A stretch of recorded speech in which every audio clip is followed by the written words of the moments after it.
go. Go down. You want to lay it on here?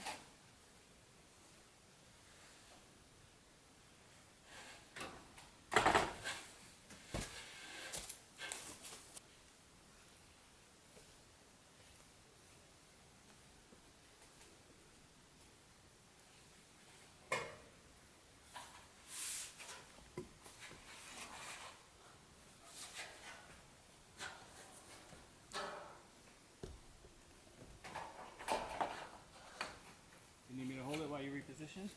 Yeah, please. Okay, I got it. Alright.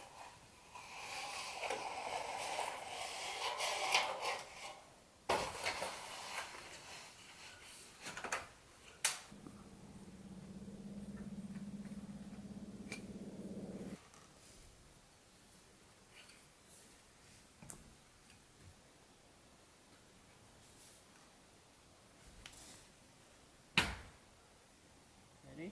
Mm-hmm.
So it's the last day of September. Fall is officially here. The trees are starting to change color, which is quite nice. But it also means that it's the end of the garden right now. We decided to harvest as many fruit and vegetables as possible before it actually finish. So it's not a lot, but we've been harvesting as it comes, so that's why we only have just a little bit of it.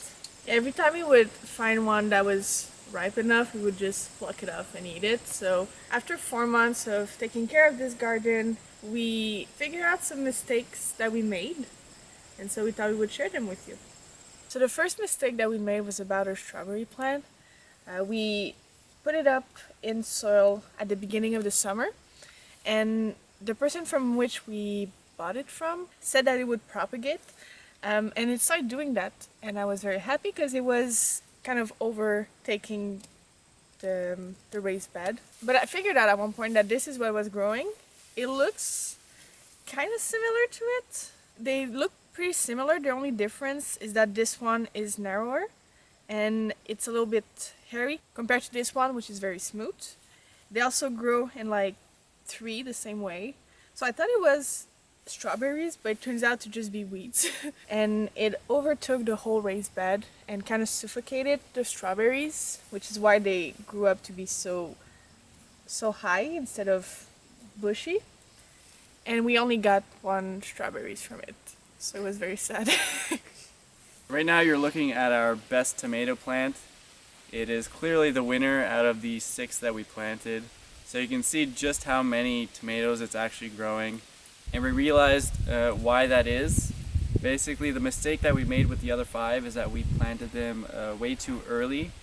So we started by planting them indoors with grow lights, but we started them about a month too early. We thought that would help them to get bigger and stronger faster, to produce tomatoes earlier, but all it did was kind of just make them tall and frail. And honestly, they looked pretty kind of sickly. They didn't produce nearly as many tomatoes as this guy here. And this one is the one that we planted when we were technically supposed to be doing it. So that's one thing that we're going to be fixing for next year. When I planned out this garden, I expected it to be a temporary one, just for this summer while we're next to the van. However, the actual garden is going to be built next to the cabin a kilometer from here. So I didn't take the time really to make any fence or anything like that.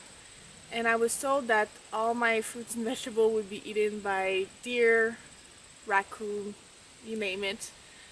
But nothing was touched except for those ones here, which is lettuce plants. It seems like every time they would grow, some animal would come and eat it. So what I learned is if you use sacrificial plant, lettuce is your guy. We never ate any of it, but it allowed us to eat the rest without having to fight animals for it. What you see here is a combination of cucumber plant and of a yellow bean plant. So what we learned about these 2 plants is that we didn't really learn anything, honestly. They grew pretty much very well on their own. They produced a lot of vegetables. Because we had a very rainy summer, we actually only had to water the garden maybe 5 to 10 times. However, even though they can grow and thrive without regular watering, we did notice that when we did water them more regularly, they had a better taste to them.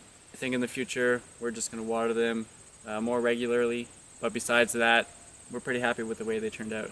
So this summer we did a little bit of an experiment with these 2 by growing them right next to each other, basically one on top of the other, and we really liked the way it worked.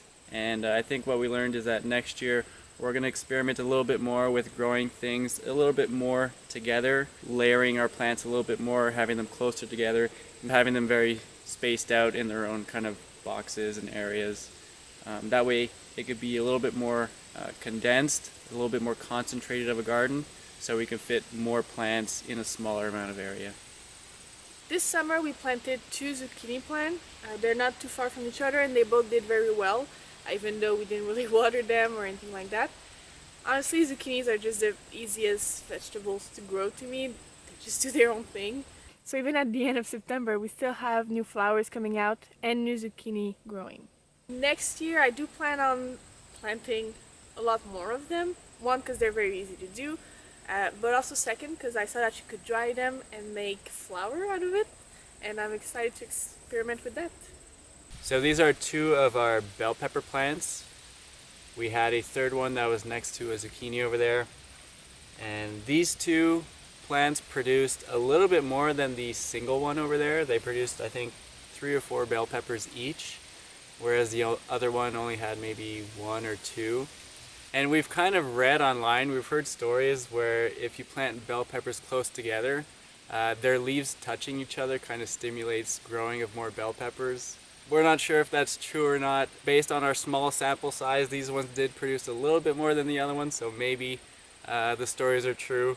But we'll have to wait until next year when we plant a lot more to see for ourselves if it's actually true or not. But I'd say the jury's still out on that one. The last mistake we made was the quality of the soil that we planted the plants in. We didn't really have the time to have a compost and make sure that the soil was healthy and deep enough. We just kind of wanted to have it done as quickly as possible to focus on the cabin. A lot of plants didn't do as great as the one we had in the city, in the balcony garden. Didn't grow as healthy, as leafy, and didn't produce as much fruit. What we're gonna do when we go up to the cabin is we're gonna make actual raised bed to really put on soil a good amount and have it be rich and full of nutrients. So that's it for the garden. We still have 2 more metal sheets to get up to the cabin, so we'll go on doing that and hopefully we can finish the roof today.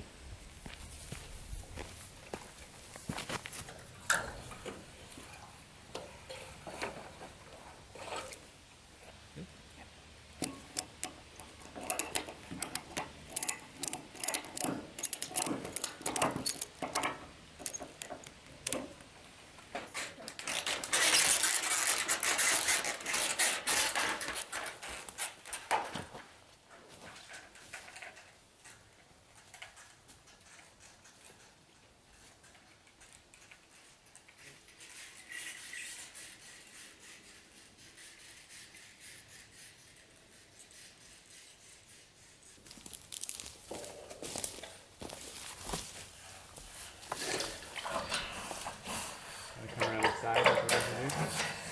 Yeah.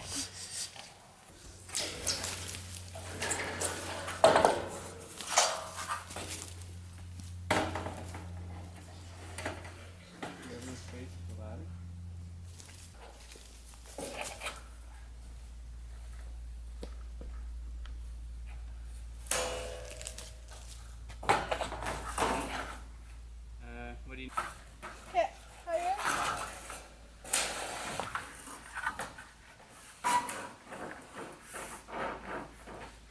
So we managed to lose the one bit that we had that allows us to screw in the screws on the roof.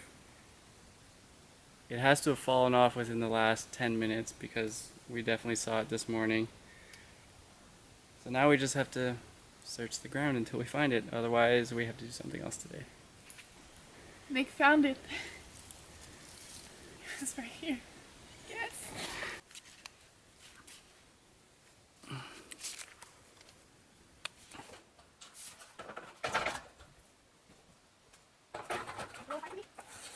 Got it.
All the way?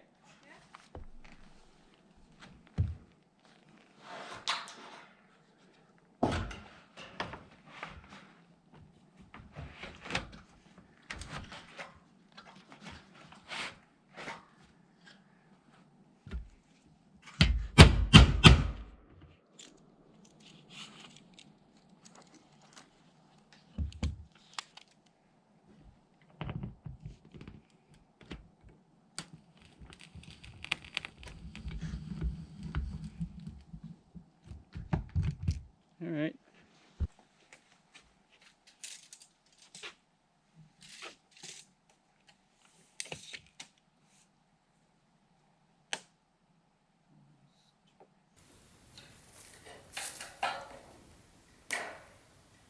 Cat. Good. Mm-hmm.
We've been eyeing a big dead tree near our cabin for a few months now.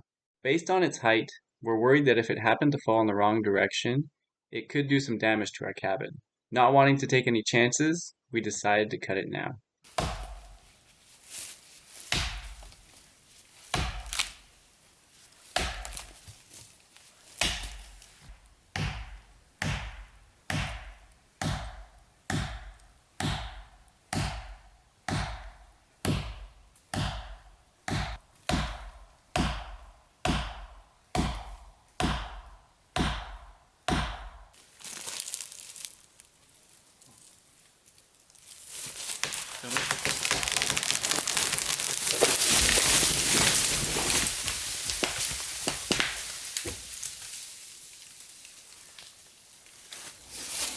So that went perfectly according to plan. So we managed to keep the cabin safe by cutting it now instead of in a big windstorm when it could have hit the cabin. And we also have some firewood for the winter.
good. Yeah.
The roof is finally finished and it's just in time. We're at pretty much peak fall colors right now. The trees are beautiful, but that also means winter is coming. We really love the way the roof looks. Everything kind of turned out the way we'd hoped. The only thing is that the ridge cap is a little bit wavy. The roof cap that we bought has a very big angle at the top here. We tried to bend it to get it closer to what we have, which is a 90-degree, but we weren't really able to do it with much success. It was kind of just bending it in weird ways instead. We did have to end up kind of putting it up like this and bending it down with each screw. So that's why it looks a little bit wavy. Not too big of a deal, we don't care all that much. We're just happy to get it on. Like we mentioned last episode, we'll probably end up putting some more screws along the eave, but we don't really feel like doing that right now. We've done a lot of screws in the past couple days and we're pretty much done with it. So maybe in the future we'll get to it, but not right now. So we figured now was a good time to kind of make a list of all the things that we have to do to get the cabin ready for this winter. We're really hoping that we can get it all done and have the cabin more or less livable. Maybe not full time, but at least in chunks of a few days at a time. We'll be able to kind of camp here and work on the cabin over the winter. So the first thing we're going to need to do is to insulate the first floor, and then on top of that, on most of the area of the first floor, we're just going to have wood flooring. But under the entryway and under the wood stove is going to be a stone flooring, so we need to get all that floor done. And then we'll be able to install the wood stove. We also have to close up our gable ends, put some paneling on the outside, insulate. Then we have to install all of our windows. I think we have 6 in total. We're also going to have to build and install a front door because our door frame is a little bit custom shaped, so we can't just buy one. We'll have to make it ourselves. We're also going to have to kind of fill in the gaps between the logs temporarily. We don't want to do the full mortar chinking yet because we still expect the logs in the cabin to settle a little bit. So we don't want the mortar to end up cracking because the logs are settling. So we're going to wait probably until next year to do that. But we will kind of stuff the cracks with some insulation. It'll kind of be a temporary solution over the winter, and then next year we do the real thing. And then lastly, if we do plan to live kind of temporarily and work inside the cabin over winter, we're obviously going to need some firewood. So we managed to collect quite a bit already from all the scraps from the actual cabin. But we also plan to collect a little bit more, especially some hardwoods, because everything we have right now is softwood, which isn't the best to burn. And so we have about a month, 2 months to get all that ready. We think we can do it. We have pretty much optimal working conditions right now, so we're going to get a really good head start on that. And fingers crossed that we can work in here over the winter.